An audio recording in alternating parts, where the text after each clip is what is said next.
Keo 21, presented locally by IT&E.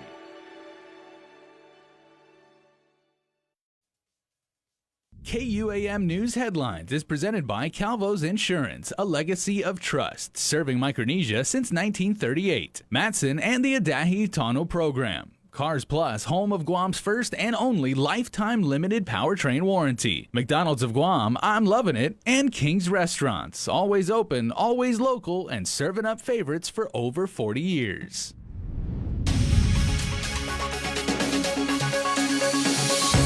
Starting now on Primetime, deemed non-essential religious leaders from various island churches speak out. Peter Santos has their story. Plus, last night, the island recorded 3 COVID-related deaths, bringing the island's total to 46. And also tonight, several children living in a house with deplorable conditions lead to the arrest of a couple down in Talopopo. Off it, everybody. Deemed non-essential and only authorized for parking lot services, the Archdiocese of Agana announces they're going to hold indoor masses anyway, and they plan to start this weekend. Archbishop Michael Burns says strict COVID-19 protocols will be followed. Masses will be restricted to no more than 50% of the church's capacity, and social distancing will be enforced.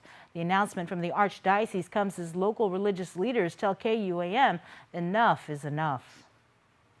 It just doesn't seem to make sense. All these other things are open and are, I guess you can say, deemed essential, but the church, which plays a huge part in life in the community, is not considered essential. It just doesn't make sense at all, man. With more relaxed restrictions during this modified version of PCOR 1, the island's faithful have been left in the parking lot wondering when they'll be able to go to church again.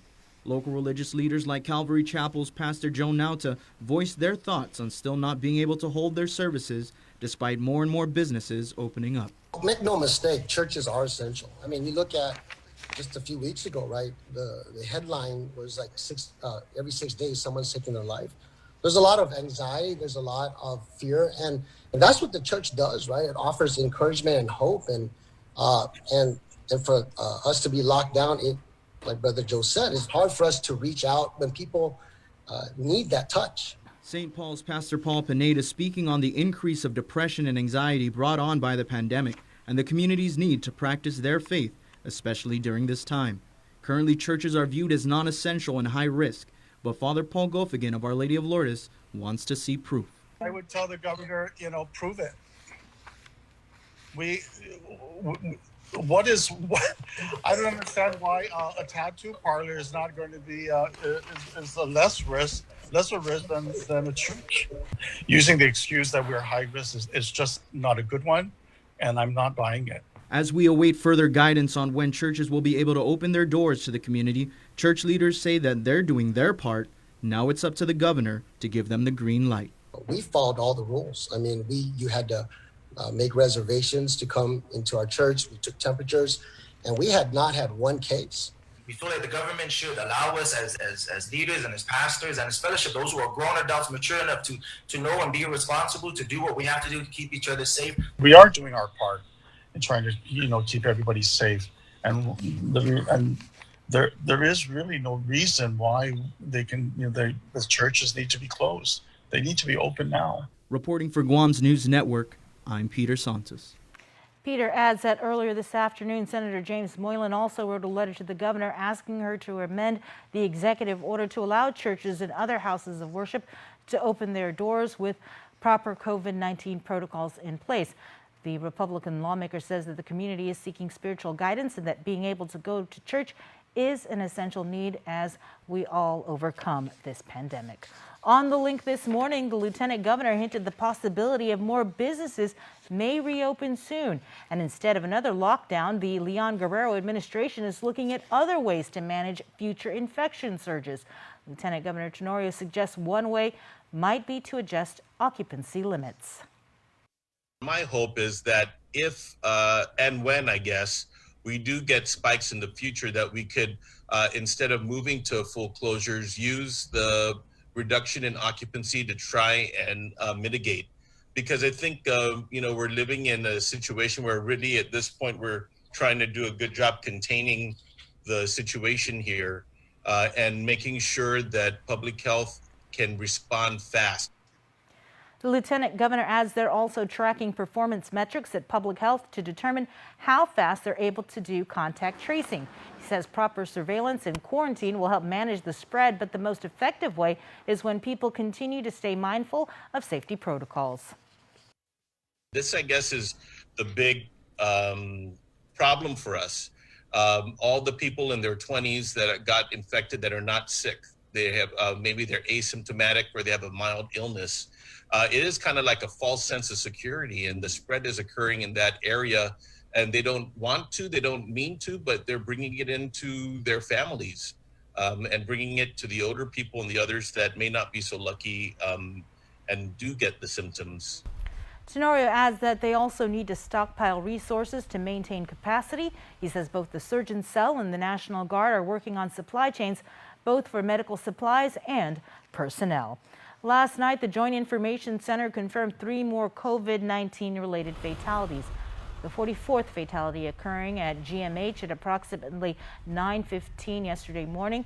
The patient was a 58-year-old female who tested positive for COVID-19 upon admission to GMH on September 2nd. She had underlying health conditions that were compounded by COVID-19. The 45th fatality occurred at approximately 3:23 yesterday afternoon, also at GMH. The patient was a 79-year-old man with comorbidities. He was admitted to GMH on August 29th and had tested positive upon admission as well. The 46th fatality occurred at GMH at approximately 7 p.m. The patient was a 44-year-old woman. She was admitted to GMH early Monday afternoon and tested positive for COVID-19 upon admission. The latest numbers also released by the JIC Monday night. Out of the latest 538 samples ran at various labs, 37 returned positive. This brings Guam's COVID case count to 2,390 island residents who've been infected.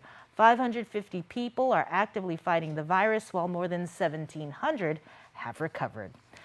The COVID census at the Guam Memorial Hospital for today shows 26 COVID patients hospitalized, with 9 of those patients receiving ICU level of care. 6 are currently on ventilator support. More and more businesses are opening up, so remember, it is our responsibility to ourselves and to our island to continue practicing social distancing, hand washing, and wearing our masks. More than 200 people have tested out of the government quarantine hotel in Tumon. Over the weekend, the governor's new early test out program went into effect. Chief Public Health Officer Dr. Suzanne Kanashiro with the latest numbers. So we started testing Friday. So on Friday, we tested 82. Saturday, we tested 127. Sunday, we tested 20. And yesterday, we tested 40. So for these are people that are tested on their 6th day. If they're negative, they're transferred to home quarantine, right? So all the testing we did, we found 5 positives. So those travelers were sent to the isolation facility. According to the new protocol, quarantine travelers are allowed to test on day 6, and if negative, are allowed to be released on day 7 to home quarantine. Public Health will monitor the travelers to ensure they stay home.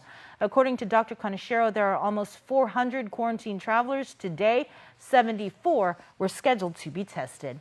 150 emergency field beds valued at $142,000 have been purchased by GovGuam in anticipation of a potential alternate care facility. The beds were secured through CARES Act funding and were received last week by Homeland Security and Civil Defense. Governor Lulian Guerrero saying as we continue our response and recovery to this pandemic, we must also better prepare ourselves for the future. Our response to COVID-19 is constantly evolving, and we know more now than we did in March. 50 are to augment GMH's surge capacity, and the remainder is on standby should they need to open the facility. Police are asking for the community's help in locating the individual or individuals responsible for a shooting that occurred in Tamuning at around 11:30 today. Victims were driving north along Governor Carlos Camacho Road when they heard a loud bang as they passed Shirley's restaurant. The victims spotted a silver Toyota Corolla with dark tint passing them at a high rate of speed, traveling toward Fahrenhold Avenue. The victims pulled into the Ocapelas parking lot and noticed a hole in the rear passenger area of their car, possibly from an unknown type of projectile. Luckily, there were no injuries. GPD's Criminal Investigation Division is looking into the incident. If anyone may have seen anything, you're asked to call 472-8911. Tips can also be sent anonymously through Guam Crime Stoppers website. Several children were transferred to the care of Child Protective Services after a Talafofo couple was arrested for child abuse. According to police spokesperson Paul Tapao, on Monday, officers assigned to the Southern Precinct Command followed up on a concern from CPS that a minor was reportedly walking around the village asking for food and money. Police found the minor along with their siblings living in a house with deplorable conditions. Trash was found all around the side of the wooden tin home, as well as dead animal carcasses. After interviewing the child's parents, arrested were 31-year-old Carla Renee Garrido and 37-year-old Gus Blas Alberto. Garrido also had an outstanding warrant of arrest. Police in total took 9 children. They were turned over to CPS. Garrido and Alberto were booked and confined at DOC. 2 men were arrested in connection to a home invasion that took place in Dededo on Monday night. According to the police report, it started as a fight between 2 men and residents at the Rios apartments. When the residents retreated into their homes, 26-year-old Timothy Michael Gay and 28-year-old Brian Gary Gay allegedly forced their way inside the unit, and another confrontation ensued. Police spokesperson Paul Tapao says a neighbor helped the victims. The Gays were arrested on multiple charges to include home invasion, burglary, assault, and conspiracy. They appeared before Magistrate Judge Jonathan KUAM this afternoon. It was stated in court both Brian and Timothy have a criminal history, having previously been convicted on violent crimes including assault and strangulation charges. The court finds the 2 are a danger to the community. A $5,000 cash bail was set for both defendants. Brian and Timothy are not to have any contact with each other or any of the victims. Their next court appearance was scheduled for October 9th. It's been 9 months and still no trial date set for Katner Harry, the man arrested for the homicide of Luciana Pauley. Harry faces various charges for the rape and murder of Pauley. It was back in January when Pauley's body was discovered by neighborhood children in Totu. Due to COVID-19 and the island remaining in lockdown, the judiciary has restricted all jury trials to be pushed back until after December. A new trial date has yet to be set for Harry. Judge Anita Sokola set a return for a status hearing for October 7th. We are back with more news. Stay tuned. Well, we've all been through a lot over the years. Typhoons, earthquakes, and now COVID-19. We've been able to get through these together. For more than 80 years. KUAM Insurance has been protecting your homes, your businesses, And the health of your family. We are here today and we'll be here tomorrow. There are better days ahead. Tomorrow's a new day filled with hope and choices. The possibilities of what we can achieve together are limitless. Let's continue to work together to ensure a brighter tomorrow for all of us.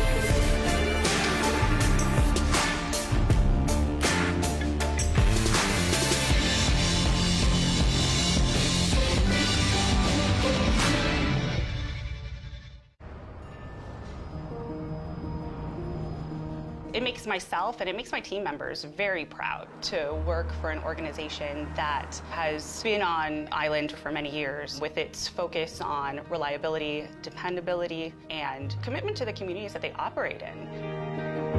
Matson's a great corporate citizen to the community.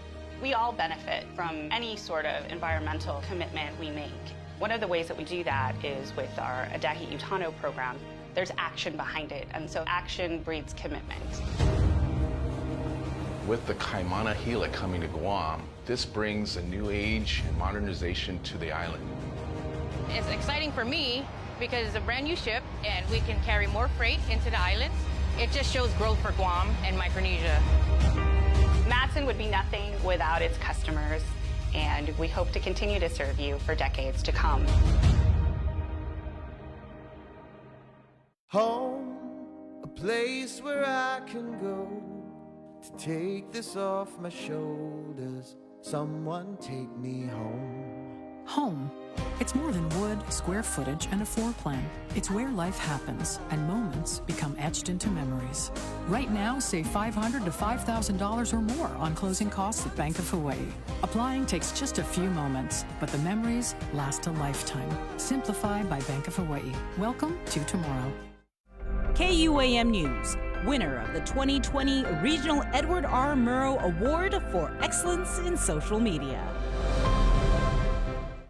Welcome back. The public auditor has rejected a protest against the Guam Power Authority's award of a nearly $200 million renewable energy contract. The OPA found that GPA followed proper procurement procedures in soliciting for the construction of 2 new utility-scale solar energy farms. Here's more. As part of its Phase 3 expansion of renewable energy production, GPA is seeking to build solar energy production plants with energy storage systems at sites at Naval Base Guam and South Finagayan. In November, it awarded the multi-million-dollar deal to French solar company ENGIE, but this was challenged by Chicago-based GlidePath, the next lowest bidder of multiple national and international firms seeking the contract. The OPA heard the appeal for several days in July, and in a decision issued Monday, Public Auditor B.J. Cruz found the following. ENGIE's bids did not violate the invitation for bid, and GPA's acceptance of the bids was valid. GPA's handling of the IFB did not render a sole source procurement. The procurement record is not materially incomplete to prevent an award, and therefore the award to ENGIE stands, and GlidePath's appeals were denied in their entirety. In a news release, ENGIE Solar said the systems will deliver around 85 gigawatts or 85,000 megawatts of clean energy a year. The project, though, might still face a stumbling block. Under Guam law, GlidePath can still pursue a challenge by filing suit in the Guam Superior Court. For Guam's News Network, I'm Nestor Lecanto. According to the Guam Office of Public Accountability, several mayor's offices need to get up to speed on financial reporting requirements. A report released today by the OPA on the MCOG's non-appropriated funds and revolving fund shows 2 villages, Agani Heights and MCM, did not submit financial reports for non-appropriated funds, while 5 villages, Asan Maina, Maritzo, Talafofo, Tumuning, and Jigo, provided incomplete reports. The OPA also found that village festival reports were not consistently submitted. Accountability in the palm of your hand, a new app launched by the Office of Public Accountability, allows users the ability to access thousands of official documents, audit reports, board meeting recordings, as well as other government documents with notifications alerting you when a new audit is released. The app also has a hotline feature allowing you to report concerns and inappropriate activity in the government. Available for both iOS and Android devices, you can download the app from the Apple App Store, Google Play, and at opaguam.org. Legislation to shield businesses and government agencies from being sued over COVID infections has been introduced by Speaker Tina Muñoz Barnes, but as Nestor Lecanto reports, the bill would only protect them if they followed proper safety protocols. The Speaker's bill establishes limited liability for businesses and government agencies that are deemed essential or allowed to operate by executive order during a public health emergency. This just gives an opportunity for small businesses to open up and then know that that opportunity would be that they would not be sued if somebody caught COVID in their establishment. Barnes says at least 9 states have passed similar legislation as a way to address private sector concerns over the threat of legal action and to further encourage them to resume operations, but they'll be protected only if they comply with established public health protocols. Negligence on businesses is still a liability. If they do not follow the proper protocols, if they don't listen to the public health initiatives and the executive orders, then this would not apply to them. The limited liability would shield against all civil litigation brought by both customers and workers. For Guam's News Network, I'm Nestor Lecanto. Moving over to the spending priorities for the Guam Department of Education's $208.5 million budget. According to Guam Education Board Vice Chair Mark Manjola, The resolution that was passed was crafted to follow the 14 points of the Adequate Public Education Act. GDOE is experiencing a $15 million cut in the budget, and as Manjola explains, the island's largest agency anticipates great challenges ahead. That is a large amount to absorb, and there's going to be some drastic measures and some serious conversations that we're going to have with our legislative body, because they tell us, don't do this, don't do that, pay your bills. But then at the end of the day, we don't have the resources. And of course, if these budget projections they're just projections, that's what it is. And if we don't have that revenue coming in, what do we do as a department? The spending plan prioritizes having certified teachers, counselors, and health professionals. Another large portion of the budget allocates resources for the health, safety, and sanitization of schools. We should note, since the start of the school year, students continue on with distance learning. Manjola says in the coming months, GDOE Superintendent John Fernandez is expected to provide guidance on whether or not schools will reopen once the island reaches P-Core 3. Applications are coming in, and the Guam Department of Education is now scheduling laptop distribution dates and times. The distribution is by appointment only, and one of the first schools to begin the process tomorrow is John F. Kennedy High School. As we reported, GDOE plans to distribute 8,000 laptops to students in need. According to GDOE spokesperson Isa Baza, people can still apply, but there are school-specific deadlines. Baza emphasizes parents need to check with students' schools regarding deadlines. Well, keep it here. More prime time when we return.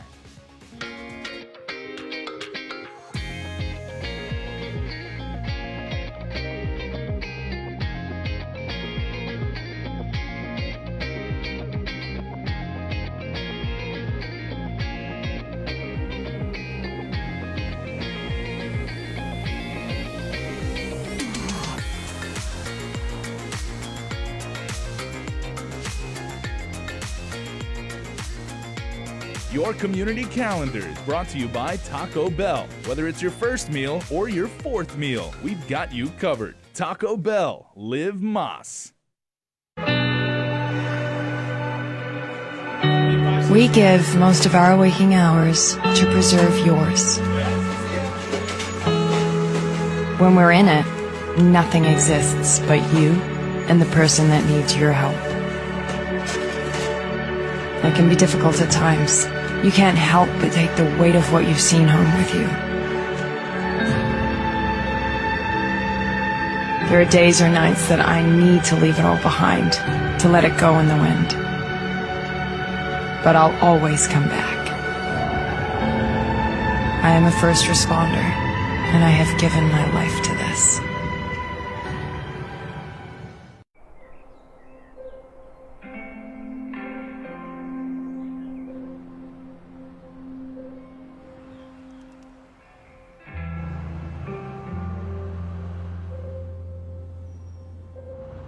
For all those going out each day, doing what they can to hold us all together, we're here to help those helping us all by keeping our lights on.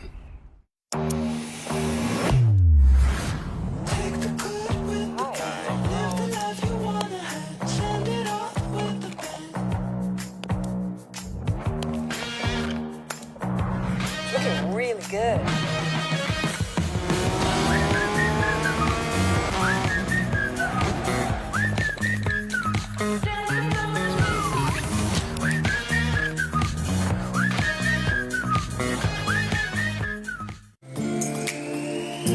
Half a day, Guam.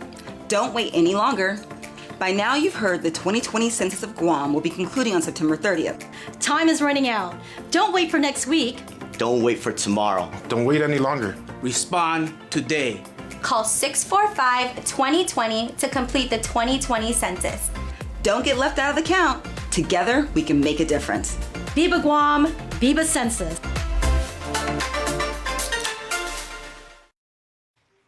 Welcome back. Red Ribbon Week is coming up. District Court of Guam's model recovery citizen Jess Manjola spoke on the link this morning about being drug-free and the importance of speaking to the island's youth.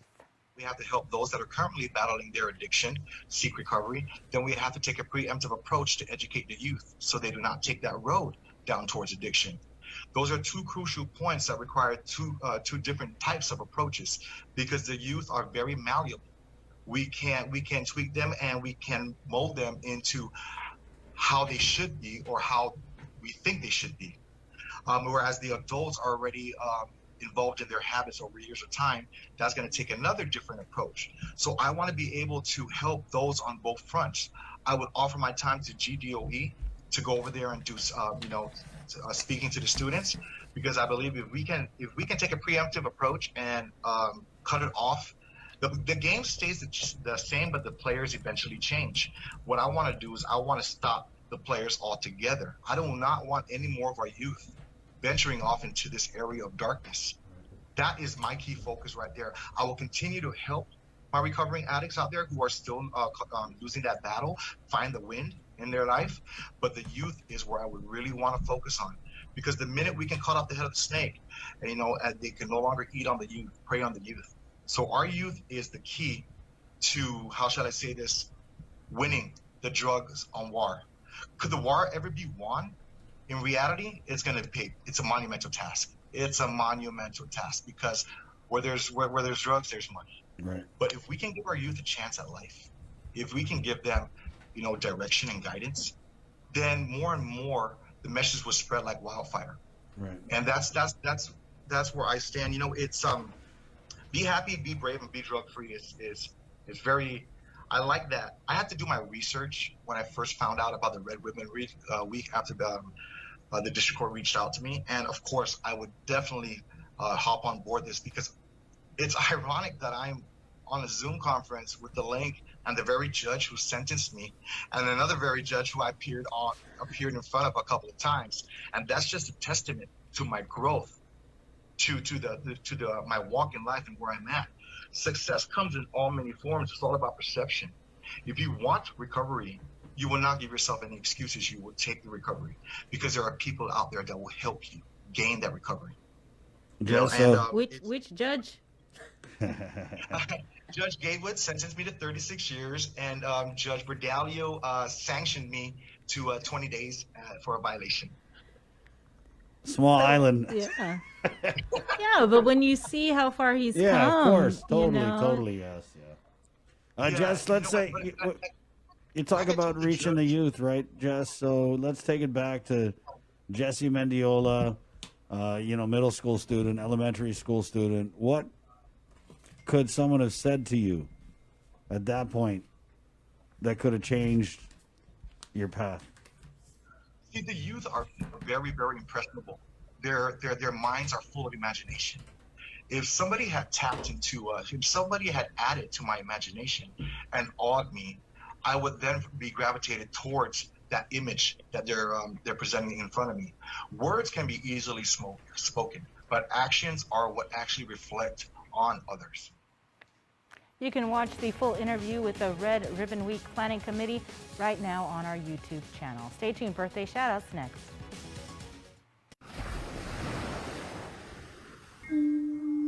Our island is a gift that we have shared with the world. But in the stillness of today, our island is asking everyone to give us a moment.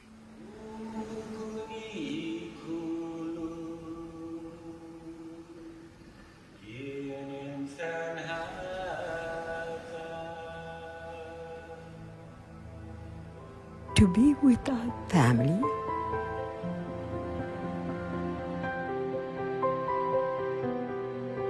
Ifamagonte, our children, our grandchildren, Itanota, our land, our thoughts,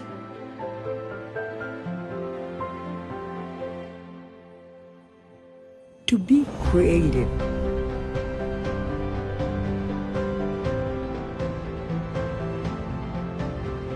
Panhongi, to have faith.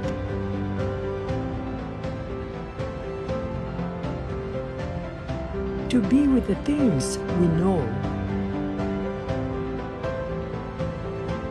and the things you've come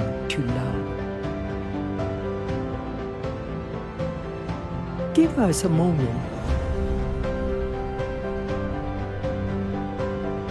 And we will share one together soon.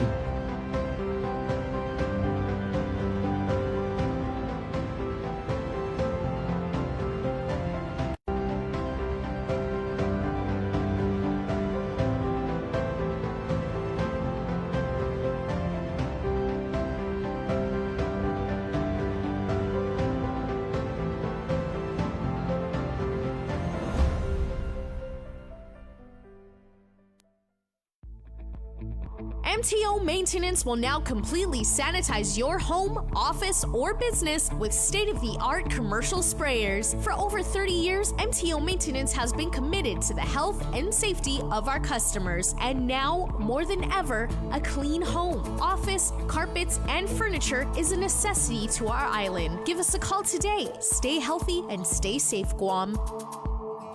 Call 647-6861 for an appointment. Welcome back. Here's Jason Solis with your birthday shoutouts. Happy birthday on this September 29 to Sadie Apuron, who celebrates birthday sweet 16. Happy birthday, Sadie. Benny Rosalind Sr., happy birthday to our dad and papa. We wish you many blessings today and always. Love, your adoring family.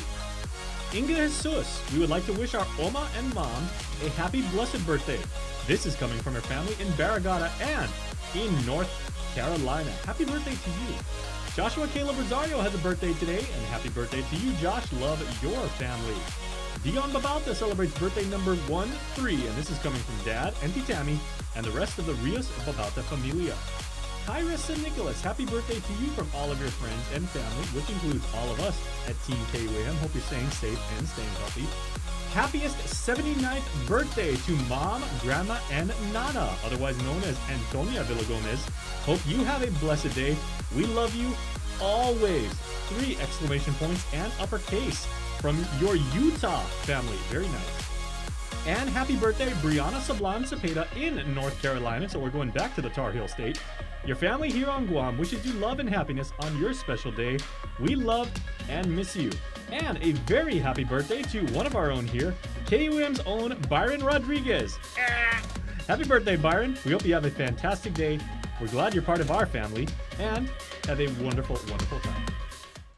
And that's going to do it for us here on Primetime. Thanks so much for watching. Please stay safe, stay home, and we'll see you tomorrow morning for The Link.